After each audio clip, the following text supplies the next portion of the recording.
Bismillah, salatu wassalamu ala rasulillah. Zoti është përblef për prezencën. Siç jeni në dieni, sot do të trajtojmë në mënyrë përmbledhur se është një studim disa përmasor, ka shumë çështje mrend, domethënë historike, ndërfetare, antropologjike, artistike, ka shumë një dimension që prek domethënë një spektër të gjerë çështjesh, kështu që unë jam mundu më përqendru të ajo që më ka tërheq normalisht mu më shumë, por edhe që në të njëjtën kohë e kam pa parësyshme me nda me ju. Dhe që mendoj deri diku që mund të jetë ndoshta edhe pika kulmore se ajka e librit. Padyshim këto janë libra që shpeshherë ne na japin krah në kuptimin qoftë na rrisin besimin, por edhe na japin një lloj krenarie të natyrshme me trashëgimin tonë, domethënë që është e prekur në mënyrë shumë tërthore dhe shumë minimale krahasu me çfarë domethënë ka lënë mbrapa trashëgimia e islamit, e muslimanëve në hapësira të ndryshme, qoftë në Europë, siç është rasti me Spanjën Jugore, me Sicilinë dhe vende tjera. Qoftë edhe këtu te ne në Shqipëri, Çameti domethënë prej Murtajës kuqe, dhe aspektet janë shumë të larmishme. Mirë po, kur zbresim në aktualitetin ton, në atë që kalon sot përgjithsisht, domethënë ummeti islam dhe sigurisht më në veçanti ne këtu në Shqipëri, shumë çka nga ai shkëlqim, nga ajo krenari duket sikur është edhe muzeal. Domethënë duket sikur nuk ka fort lidhje me përditshmërinë tonë dhe ne thjesht e kujtojmë, thjesht e citojmë. Për me fillu konkretisht do ta nis me një ajet shumë njohur kuranor prej surës Huxhurat, ku Zoti i Madh thotë ya ayyuhan nas inna khalaqnakum min dhakarin wa untha wa ja'alnakum shu'uban wa qaba'il lita'arafu inna akramakum 'inda Allahi atqakum. Pra ajeti është shumë domethënë sepse fillon me o ju besimtar, pra ja ju alladhina amanu, por ja ayyuhan nas, fjalë për fjalë o njerëz. I drejtohet domethënë çdo qenie njerëzore. Ju kemi krijuar në popull dhe fise, lita'arafu, që të njiheni me njëri tjetrin. Kjo është një pjesë shumë domethënë se po ashtu e ajetit, ose më saktë, është një nga kuptimet që ne na intereson në këtë rast, lita'arafu, që të njiheni me njëri tjetrin. Dhe më i miri për jush, më fisniku për jush, ose më i nderuar nga ju te Zoti është ai i cili është më i përkushtuar, më i devotshëm. Pra, elementi i parë është o njerëz, që në këtë kontekst që ne po flasim për librin është shumë i rëndësishëm. I dyti i ajetit është lita'arafu, që të njiheni me njëri tjetrin. Dhe përmbyllja në fund që jep sinjalin e qartë për një çështje shumë të madhe që i ka kushtuar tmerrët të mëdha njerëzimit me gjyku tjetrin për atë që nuk varet prej tij. Pra kemi disa gjëra që nuk varen prej nesh, që është raca, komësia, pamja fizike, e me radhë, ato që dim, dhe kemi gjëra të cilat varen nga ne që janë veprat. Ja pse Islami vazhdimisht e ka vënë, nëse si thotë Izetbegoviçi, krishterimi e vën theksin vazhdimisht te dashuria, me dash tjetrin bile më shumë se vetja, gjë që nuk është në dorën tonë zemër. Islami thotë te vepra e mirë, për ju që keni besu, veproni mirë. Vepra e mirë është pothuajse ndoshta në çdo faqe të Kuranit, sepse ajo varet për nesh në fakt.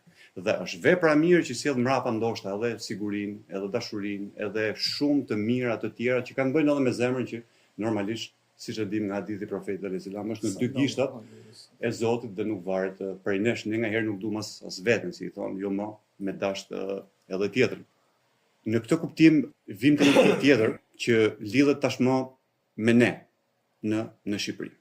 Dhe që mirësia e veprave të muslimanëve ndër shekuj na e kujton, që është pjesa e izolimit të tmerrshëm komunist, pothuajse i ngjashëm vetëm me Korenë e Veriut ndoshta sot, dhe një nga tragjeditë, një nga traumat më të mëdha padyshim për ne, sepse nuk dishim se si jetojnë tjerët, nuk dishim çfarë besojnë tjerët, nuk dishim si han tjerët, nuk dishim si pin tjerët e kështu me radhë. Çdo gjë që ka të bëjë me gjërat e vogla deri me gjërat mallore, që është besimi, bot kuptimi. Ne nuk dishim asgjë. Dhe imagjinoni një njeri që s'mundet më krahasu me askënd, se sa e tmerrshme dhe e frikshme është kjo pjesë. Kështu që është bë e kundërta e ajetit kuranor, në farë mënyrë prej komunistëve, litarë fuqit njëni njëri tjetrin, na ka pengu këtë mundësi, ai sistem që ne më njoft me njëri tjetrin. Pra domethënë me popull tjerë, me fise tjera, me komsi tjera, me fe tjera, me çfarë doni ju, u bllokua ajo pjesë.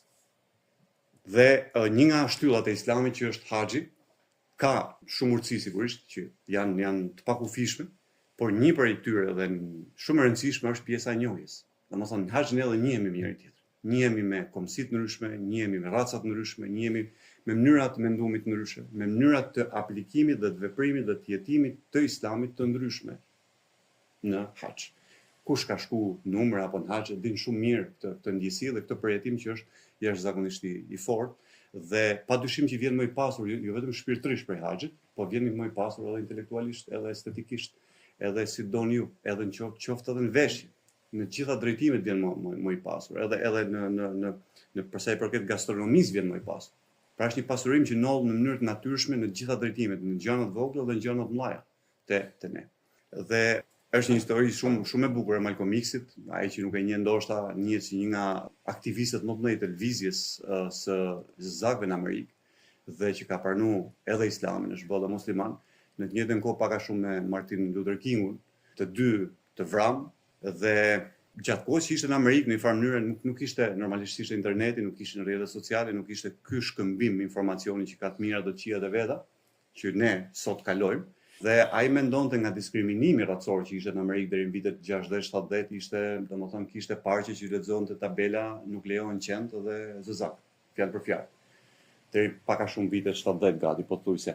Pra që është koha dhe këtyre lvizjeve. Dhe ai mendonte që si rrellojë e reagimit, domethënë pjesës shkak pasojë edhe akumulimit si tush të inatit të diskriminimit, mendon që Islami është fe e zëzakëve, pak a shumë dhe krijon një lloj ideje që ka ardhur, si më thon Islami si fe për të zgjuar zëzakët, për krah zëzakët, për të mbështetur ata e kështu me radhë. Vetëm kur shkon haxh, që bën haxhin, se këtu desha dal, ai domethënë pësoni tronditje shumë madhe sepse sheh kinez, sheh arab, sheh europian, sheh indianë me radhë, siç e dim. Dhe aty kupton njëherë mirë domethënë që Islami i përket krejt njerëzimit dhe ndryshon normalisht pikpamje totalisht vjen ajo pjesa racizmi. Jo sa ai shkoi te racizmi në kuptimin me urrëtie, me qëllim, por e kishte si më shumë si rrjelloj, si pasojë e diskriminimit dhe e kufizimit dhe i tmerrjet që kanë kaluar, domethënë në një farë mënyrë edhe e kalojnë zëzakët në Amerikë dhe shumë vende të tjera. Ky libër në një farë mënyrë zbërthen një ajet kuranor që është po aq i rëndësishëm në këtë kontekst ku fjalë për fjalë që kujtohet në arabisht është ne do t'ju bëjmë mundur njerëzve, thot Zoti, që t'i shohin ajetet, shenjat tona, dëshmitë tona në horizont dhe në veten e tyre, derisa të bëhet e qartë që kjo ose ky Kur'an është i vërtetë, ose kjo që po të shpallëm ty diçka e tillë është e vërtetë, pra për Kur'an. Bëm ne sebebe apo nuk i bëm, domethënë i Malli Zot ka 1001 mënyra të cilat e gjen vazhdimisht mundësinë për t'ia ullon njerëzve, për t'ia çuar njerëzve, siç ka çuar profet më përpara në çdo vend, për të çuar fjalën e tij, dëshmitë e tij, ajetet e tij, qofshin këto të lexuara apo në krijim, te njerëzit për t'u ullon domethënë dëshmitë e duhura për të kuptuar pse janë këtu dhe ku shkojnë dhe shumë çka tjetër. Një pjesë e rëndësishme këtu e një prej kapitujve është raporti me dijen. Domethënë se si është konceptuar, si ka qenë më saktë qëndrimi i perëndimit apo i Europës në veçantë në lidhje me dijen përmes krishterimit kuptohet dhe në Islam. Për të mos u fut shumë në detaje, unë jam përqendruar te një specifik shumë domethënëse e Islamit në lidhje me dijen që është ajeti i njohur që me cilin fillon zbulesa e Kuranit, fillon libri i Zotit, pra për me lexu Ikra, lexo. Dhe ne e dim shumë mirë që Muhamedi alayhis salam ishte analfabet dhe vdiq si i tillë, nuk dinte me lexu, në kuptimin nuk dinte me lexu shkronja, po lexonte tjetër kund. Dhe sepse leximi nuk është vetëm shkronja. Në një farë mënyrë ajeti sikur na thot lexo dhe vendos vet.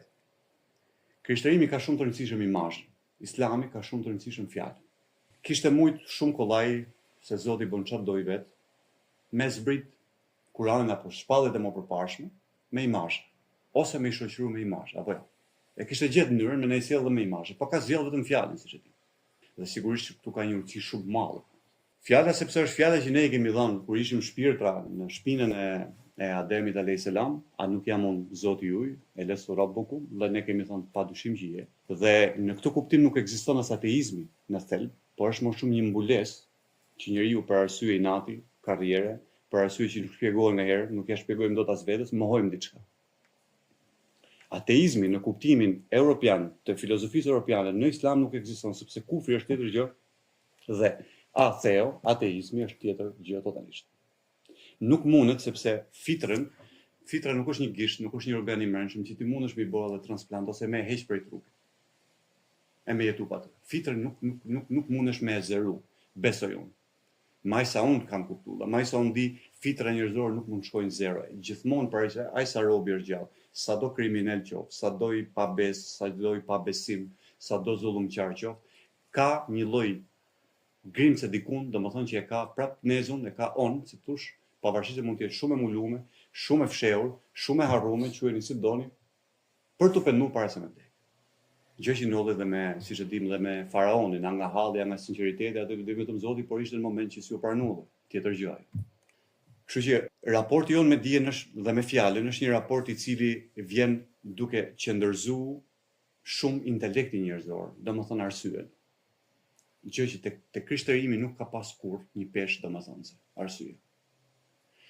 Vazhdimisht krishterët janë lidhur me mrekullinë, me fenomenin e mrekullisë. Dhe mrekullia është gjithmonë imazh. Një nga arsyet se pse është lejuar imazhi nga Papa Gregori në u pikturuar, pra domethënë nëpër institucionet fetare dhe veçanërisht në katedrale dhe në kishe. Mirë, po ne e dimë që po erdhi mrekullia, duhet me besu se s'bën. Ka më me mohuat. Aty e mrapa është një problem shumë i madh nëse mohohet. Sigurisht që Muhamedi alayhis salam i ka ndodhur dhe ka bërë shumë mrekulli në jetën e vet, por faktikisht edhe në memorien e jashtë muslimanëve, të njerëzimin përgjithësi, më sa njihet profeti alayhis salam, njihet vetëm për Kur'anin, nuk njihet për ato mrekulli. Sikurse Isa alayhis salam jashtë krishterimit njihet më shumë për mrekullitë sesa për ungjillin apo injil. Dhe mrekullia ka këtë domethënë që të vend përpara eklipson totalisht arsyen. Aty nuk ke më mundësi ti me peshull dhe me llogarit dhe me vendos siç të jep këtë luks në thojza të natyrshëm fjalë. Pra, lexon dhe vendos. Ikra nuk i drejtohet, siç e dim, vetëm Muhamedit alayhis salam, nuk i drejtohet vetëm muslimanëve. Kurani, ne harrojmë shpesh që Kurani nuk është libri jon vetëm, është një njerëzim. Zoti i Madh, sikurse në ajetin që unë nisa, o njerëz i drejtohet gjithë njerëzimit në atë libër. Por ne do vim te një pikë tjetër që ne kemi ngushtuar fetarin, një nga problemet që ha sot, domethënë bota islame në tërësinë e vet është një lloj ngushtimi i përvojës së fetare, gjë që këtu është shumë e zgjeruar. Na kujton, autori na kujton që është jashtëzakonisht e zgjeruar te brezat e më përparshëm. Dhe kjo i çoi krishterimin në masa shpeshherë ekstreme, siç janë ndjekja e librave në ato sheshe që ne sot mund shkojmë mund bëjmë foto në Milano, në Paris, në shumë qytete të vendeve skandinave. Janë ndjek libra në mënyrë vazhdueshme, 2-3 herë në muaj ndoshta, me periudha të caktuara. Librat ashtu quhet të ndaluam vazhdimisht nga kisha. Një nga librat më të ndaluam ka qenë edhe Aristoteli për shemb. Në një farë periudhë për krishterimin, se ka dhe ndryshime në kohë të ndryshme me reforma të mëdha të ndryshme që bën vazhdimisht krishterimi, por prap ato kanë me të ndaluam në një mënyrë ose në një tjetër për faktin që kësaj bote i është dhënë rëndësi minimale, sepse është e përkohshme, sepse nuk ja vlen, sepse kështu, sepse ashtu dhe e ardhmja është vetëm te Zoti, është vetëm në parajs, është sa më shumë rëndësi që jep kësaj bote, aq më shumë tregon që ke probleme me besimin sipas optikës klasike krishterimi. Dhe kjo çoi domethënë edhe në ndalimin e këtyre librave dhe normalisht edhe në privimin e një mase shumë madhe europianësh në periudhën e mesjetët përgjithsisht nga shkrimi dhe nga leximi. Në vendet islame, si thot autoria, ndodhte e kundërta profeti alayhis salam, lironte një skllav, nëse ky i mësonte 10 sahabeve shkrim dhe lexim. Në mënyrë që dijen e verbale, dijen e transmetuar gojarisht, me kthy në dije të shkruame, që me met mrapa. Një tjetër pikë ku na kthen vëmendjen apo na kujton autoria është që tradita islame e shkencave të ndryshme islame e ka pa krijimin si ajet, në kuptimin e dëshmisë, e shenjës së Zotit në krijim. Pra ajete nuk janë vetëm vargjet kuranore, janë padyshim edhe dielli, hana, yjet, e shumë mrekulli të tjera që normalisht nuk kanë fund. Dhe janë edhe tjera që ne nuk dim, siç është rasti që oqeanet nuk janë zbuluar as 2 apo 3% sot që ne flasim. Akoma me gjithë këto mundësi kaq të mëdha, domethënë të teknologjisë lartë, prapë oqeanet nuk janë zbuluar, nuk e kalojnë 5% e mistereve që kanë mbrana, gjithmonë flasim fizikisht. Bota e nënojore.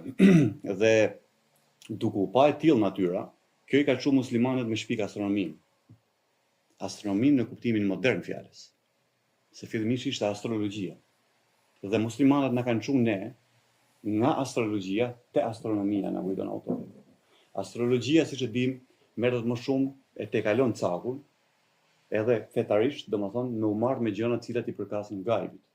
Pra përcaktimi për shembull, horoskopi është astrologji tipike, është një rast tipik i astrologjisë, në i banalizuar pak, po astrologji është. Gjë që dihet që është problemi i madh fetarisht, domethënë me pretendu gajbin. Është astronomi, një detaj tjetër i astronomisë, parashikimi i motit. Pra nuk është si horoskopi. Pra dy aspekte ku është astrologjia dhe astronomia. Dhe janë muslimanët ato që e bën astronominë. Si thot Henry Bergson, një nga filozofët më të rëndësishëm të shekullit 20, nana e gjitha shkencave natyrore është astronomia. Dhe astronominë jemi krenar që nuk ka pikë dyshimi që e kanë shpik, kanë rivitalizuar dhe i kanë dhënë këtë që ne dim sot për astronomi, e kanë bën muslimanët. Siç kanë bën letrat muslimanët. Letrën vërtet e kanë shpik kinez, por ishte letër aq kaba sa që nuk ishte e përdorshme. Me marrë letër u do dhe 3 vet gat me e çu. Pergamenat u lecuan pak, po ishin prap kaba, prap pa përdorshme. Muslimanët bën këtë letër që ne kemi sot në dorë. Dhe e fut edhe në xhep, e bën edhe libër, e bën edhe blok e fletore e kështu me radhë. Mirë po, çfarë shohim me pak a shumë me kohën tonë, ose me dekadat e fundit, domethënë, shohim një zbehje të përpjekjes islame në përgjithësi flas ndaj shkencave natyrore. Gati në shumë vende edhe një lloj, domethënë, një lloj alergjie, një lloj gati si të ndalume për shkencat natyrore. Duke e pa, domethënë, gati si të padobishëm dikë që studion kimi. Duke e pa si të padobishëm dikë që studion fizik, apo dikë që studion shkenca kompjuterike. E kështu me radhë. Ndërkohë që harrojmë që bazat e këtyre që ne studiojmë sot, në 70% tyre ndoshta janë pikërisht nga, siç na kujton autorja, në faqet e këtij libri, nga muslimanët.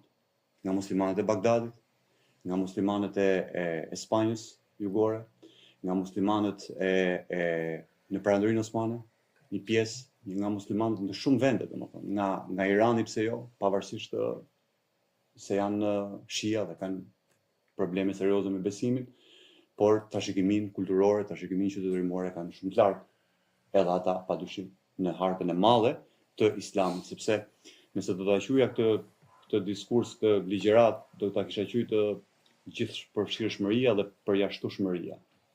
Domethënë për këto dy terma, gjithëpërfshirshmëria është tipar shumë i rëndësishëm i muslimanëve përgjatë historisë së tyre. Ne shohim edhe sot me modernizimin apo postmodernizimin e frikshëm që kalojmë në disa pjesë të botës, edhe sot kanë me disa gjurmë shumë të forta për ta kuptuar gjithëpërfshirshmërinë që na kujton autorja vazhdimisht të muslimanëve, të qytetërimeve islame, edhe përjashtueshmërinë. Kemi sot 3 qytete historike shumë të rëndësishme, Stambollin ose Konstantinopolin, më saktë, Romën dhe Athinën. Secila përfaqëson në memorinë e njerëzimit, jo vetëm të ne si musliman, përfaqëson diçka, normalisht, këto 3 qytete. Duke filluar me Athinën, Romën dhe Konstantinopolin dhe Stambollin sot. Edhe sot e kësaj dite, tash që flasim ne, kur shohim Athinën dominon një monokulturë, është, domethënë, ortodokso bizantine. Nuk ka vend as për katolikun aty. Në Romë, pavarësisht se është kaq qytet i madh, kaq dinamika me botën bashkëkohore, prap dominon një kulturë, katoliko-romane. Nuk ka vend as për ortodoksin, imagjino për musliman. Është një xhami në një periferi që një herë kur kam shkuar më dash, domethënë me harxhu për disa euro me taksi, se thash mos është e upenova që shkova. Aq larg, domethënë e kishin bërë si dekor dhe personi BE-s etj, por nuk ju vjen natyrshëm. Në Stamboll, kaloi shikimin pak te Stambolli, vjen natyrshëm gjithë, është me 10 sinagoga, me 10 kisha, romane dhe bizantine. E xhamit po. Antikiteti, periudha bizantine, periudha osmane, republika dhe modernizmi janë shumë të ruajtura pothuajse ndoshta në çdo lagj Istanbullit mundesh me i vure që janë rujt kaq. Kjo tregon gjithë përfshirshmërinë e muslimanëve. Sot që flasim domethënë që kalojmë tragjedinë e Palestinës, e pazakon ndoshta në historinë e njerëzimit, që majmë me ne. A kanë jetuar më mirë hebrejtë se sa nën muslimanët? Askund. Në Selanikun Osman, siç e dim, shekulli 18 ka pas hebrej më shumë se në çdo qytet tjetër në planet. Selaniku Osman. Çfarë ndodhi me Selanikun kur ra Perandëria Osmane? Ja, kjo që ndodhi sot, monokulturë. U përjashtun hebrejt, u përjashtun muslimanët, u përjashtun sektet e ndryshme që ishin dhe meten vetëm ata që janë sot. Pra kjo është masanej pjesa e përjashtueshmërisë që e ka tipike Europa. Edhe Izetbegović e përkufizon shumë bukur duke thënë që Europa është një histori ekstreme, qoftë me periudhën fetare të saj, me kishën, qoftë me periudhën laike të saj. Ishte përjashtuese për tjetrin që ishte i ndryshëm besim, ishte mas rënjës kishës me iluminizmin e mrapa, ishte përjashtuese ndaj tjetër që ishte një kombësie tjetër apo domethënë ne dimë ne shqiptarët sa vujmë kur shkojmë, gjithmonë jemi të huj, kudo që shkojmë përveç ndoshta Stambollit. Italia pak më ndryshe, por përgjithsisht domethënë është raciste Europa. Është shumë raciste. Dhe ne e ndjen që je i huj edhe pa qenë, pavarësisht se mund të jem politikisht korrekt me ty, pak me i gërvish domethënë, më fut pak në një diskutim pak më të thellë, domethënë filloj me shpërthejnë, domethënë e kanë përjashtueshmërinë ndaj tjetrit e kanë shumë fort. Pse? Sepse në thelb mendoj dhe besoj është që çështja profetit alayhis salam. Ata e dinë shumë mirë që ka diçka te Muhamedi alayhis salam. Hebrejt po, sepse siç thot Zoti, yarifuna kama yarifuna abnahum, ai njohin ato siç njohin bijtë e tyre për çifutët. Ato s'ka dyshim që e dinë. Flasim jo masa, ndoshta ata që janë ditur e dinë.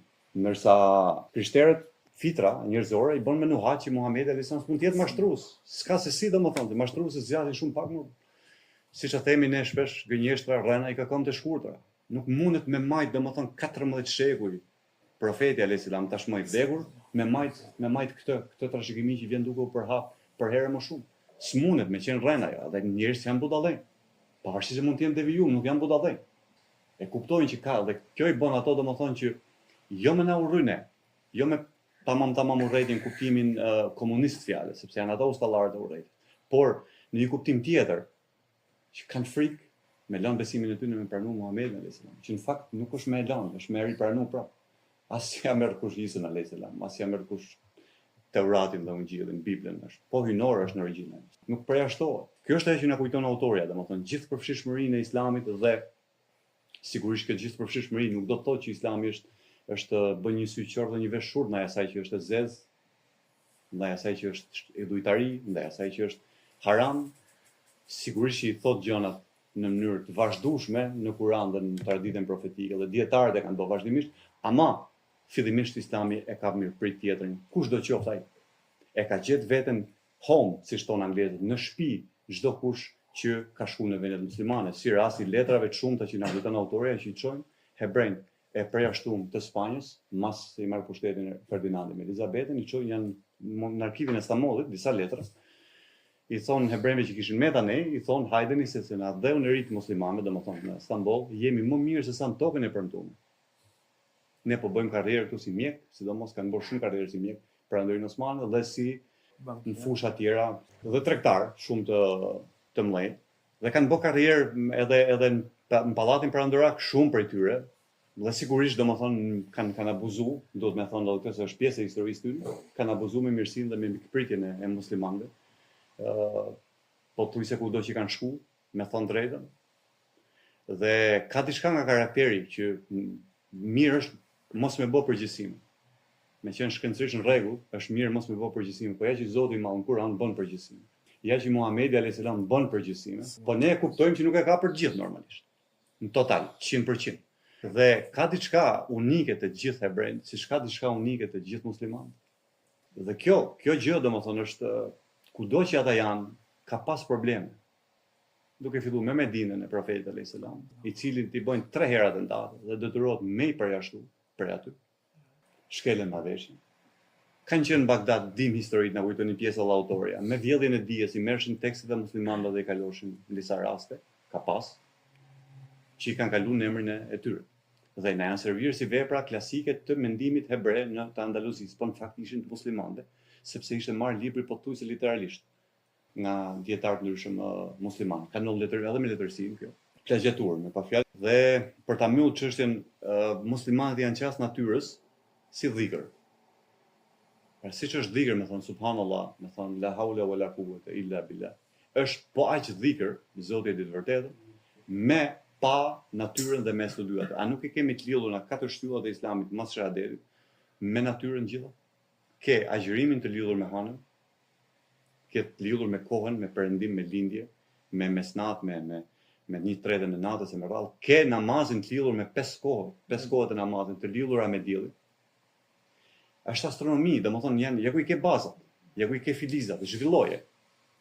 Haxhin të lidhur po ashtu me kohën, me udhëtimin, me diversitetin, me shumë çka. Pra zekatin me të lidhur me ekonominë dhe me financat. Qofse zekati është një nga adhurimet më, domethënë një nga plagët që di mirë dhe sprovat më të mëdha që kemi ne si njerëz është pasuria, është leku, është ari, është lori, quajeni si doni. Është provë shumë e madhe për gjithë ne sepse natyra e njerëziu, pra sa është këtë botë, e don atë. Edhe murgu si i thon, atje në qiellin e vet ku është fut në murg, don me i pas 2-3 gjona, domethënë aty rrotull, një lloj komoditeti, sepse është pjesë e natyrës njerëzore. Por puna është si e arrijmë ne, këtu fillon gjykimi moral, domethënë. S'ka bënu miliarder, bënu çfarë dush. Po si bësh? Dhe problemi i shpërndarjes të ardhurave. Apo jo, është një nga që e prek edhe autori, një nga problemet më të mëdha që ka kaluar vazhdimisht njerëzimi, ose një nga sprovat e vazhdueshme të çdo sistemi politik. Komunizmi, siç e dim, nga përvoja jon, desh me i marrë vetë këto të ardhura, po tash po i qasemi idealisht komunizmit, se dihet se ka ndonjë hajnie e pastër, por në teori ka dash me i marrë këto, edhe me i rishpërnda në mënyrë të drejtë. Arsyetimi ishte perfekt, domethënë për masën. Pra barazia e bla bla bla, ndërkohë që ne dim shumë mirë që i Madhi Zot nuk ka krijuar barazi askund në natyrën njerëzore. Dhe në natyrën në përgjithësi s'ka barazi askund. Ka ndryshueshmëri dhe diversitet të vazhdueshëm. Barazi ka ndaj gjykimit. Barazi ka përpara gjykatësit në këtë botë. Kuptimin e asaj barazie që njihet, domethënë në gjykim. Por me dal nga gjykata, jashtë ditës gjykimit, në këtë botë nuk ka barazi askund. Dhe kjo është pjesë e krijimit, pjesë e urtësisë të madhe të Zotit në kadan e tij përgjithsisht me ligjet që ai ka vendosur. Dhe a ka adhurim, a ka sistem quajeni si doni që e bën këtë rishpërndarje të ardhurave më mirë se sa zekat. Që të pasurit nuk ja merr pasurinë, po e lë të pasur dhe të varfërit nuk e lën me shkuën ekstrem. Sepse 2.5% është e papërfillshme. Ama për të pasurin, ama për të varfërin është shumë ky 2.5%. Sikur çdo kush me dhon zekatin, apo sikur 50% e shoqërisë, nuk po shkojmë 100% se s'ka përdorur ndonjëherë ajo, po 50% e një shoqërie me dhon zekatin, e imagjinoni vetë domethënë. Është drejt, domethënë është padyshim që është drejt sepse ne e dim sepse çdo gjë që ka sjellë Malli i Zot është e drejtë, është e duhur. Për ta dy pikat e fundit, kultura dhe qytetërimi, vazhdimisht hasen në këtë libër aspekte kulturore, domethënë të jetës së muslimanëve, dhe aspekte qytetërimore, civilizuese. Cili është një nga dallimet mes kulturës dhe qytetërimit? Te Islami në Berlinës dhe Perëndimit, Izet Begoviçi bën një ndarje të tillë që thotë qytetërimi na mëson si me jetu. Kultura na mëson pse jetojmë. Pse me jetu dhe qytetërimi si me jetu. Këto vetëm në Islam gjejnë ekuilibër. Islami nuk përjashton asnjërin dhe as tjetrën. Kemi hebrej që kanë shumë qytetërim, Newtoni, Einsteini, Adam Smithi, ekonomistët më të mëdhenj janë hebrej. Fizikantët më të mëdhenj janë hebrej. Kimistët më të mëdhenj janë hebrej. Sepse thellë mërna tyne në psikozën e tyne, siç thotë Kafka, hebrejt lindin pleq. Mërna tyne besojnë që xheneti është këtu dhe tani. Dhe çdo përpjekje në të pavetdijshmën e tyne ja erdhën te Freudi prapë hebrej. Në të pavetdijshmën e tyne është për këtë botë. Natyrshëm. Kultura i përket krishterëve, vërtet mesjeta është shumë e errët në shumë aspekte, ama mesjeta ka dante. Mjafton me përmend dante. Është një nga dhuntit, një nga talentet më të mëdha që ka sjell Zoti njerëzimit. Pra, nga ana kulturore, artistët e kanë gjetë veten home te kisha, ama shkencëtarët kanë pas probleme me kisha. E kundërta, në vendet me qytetërim në thojza shumë të lartë, me utopi, siç ishte komunizmi, artistët ishin të përjashtuar, ndërsa shkencëtarët doshin më përdor, u afroshin afër, vazhdimisht. Pra, kemi gjithmonë ekstreme. Rasti i Indisë sotme që është një realitet kulturor i jashtëzakonshëm dhe me çuditëra nga më të mëdha, kemi Amerikën, rastin e një qytetërimi shumë të lartë, ekonomik, ushtarak, politik, artistik jo. Është Hollywoodi, është kitsch. Artistik është ka diçka kitsch. Ka diçka demode, si themi. India ka autentike, mund të jetë pagane, po është autentike kultura indiane. Është e tepruar ndoshta për zbukurime për kulturën tonë shqiptare, po është autentike, ka kulturë, ka diversitet. Ndërkohë, këto dy realitete, domethënë që e teprojnë ose në qytetërim ose në kulturë, vetëm në traditat islame kanë gjetur ekuilibër. Andaluzia, Bagdadi, dhe kur këto si thot shumë bukur Yusuf Kardavi, kur Perandoria Osmane la dijen dhe u përkushtu shumë të xhihadit, të luftat, të qytetërimit, krijoi ekstrem. Kur Andaluzia u përkushtu shumë të letërsia, të artet, të kultura dhe la xhihadin, pra bëni të kundërtën e Perandorisë Osmane, ra.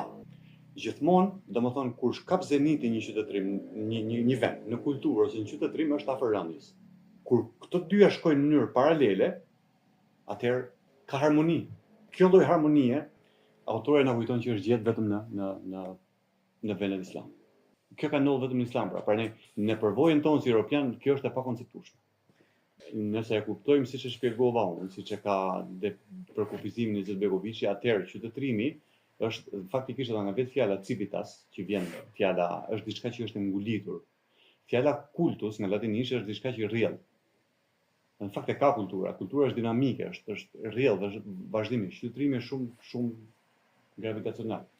Dhe e fundit, domethënë ishte ajo që përmenda më përpara, ngushtimi i konceptit të fetariste muslimane të pak a shumë të shekujve të fundit, domethënë ndoshta 1-2 shekuj të fundit, që ka një kurrje, ndoshta nuk e teproj, po ta quaj të frikshme, krahasu me çfarë na kujton autoria në këtë libër, është një udhtim i jashtëzakonshëm në emra konkret, qytetërime konkrete, në qytete konkrete, dhe kur sheh atë që ka ndodhur sot, domethënë atë që shohim sot për ditë më shumë, është një varfrim i përvojës fetare. Kjo vjen për dy arsye. Sigurisht arsyeja klasike dhe e përhershme metet padia, metet ignoranca, që ne pëlqejmë me besu këtë më shumë se çdo gjë tjetër, por në fakt ndoshta thellë është edhe frika, ose shpeshherë është më shumë frika. Se duke lexu tjetrin, duke komunikuar me tjetrin, duke pa tjetrin, domethënë mos po dal prej besimit ose mos ka një lloj domethënë frike.